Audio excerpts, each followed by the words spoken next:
motra dhe vdesën. Viti që po mbyllet ishte një vit përpjekjesh dhe sfidash, ku Shqipëria dëshmoi sërish vullnetin për të ecur përpara. Kemi ende punë për të ngushtuar pavarësitë dhe për të forcuar besimin tek institucionet. Forcuam rolin tonë ndërkombëtar dhe hollëm hapa konkret drejt Bashkimit Evropian. Kemi shënuar progres në forcimin e shtetit së drejtës, në luftën kundër korrupsionit dhe krimit të organizuar. Viti 2026 duhet të jetë viti një përpjekje të përbashkët për ta kthyer standardin evropian në një realitet të prekshëm në jetën e çdo familje shqiptare.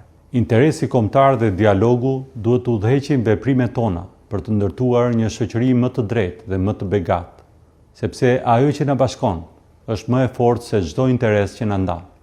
Ndaj, në vigjilje të vitit të ri 2026, urimi im i parë është për bashkëpunim dhe bashkërendim rreth qëllimeve e interesave mbar kombëtare. Përshëndetje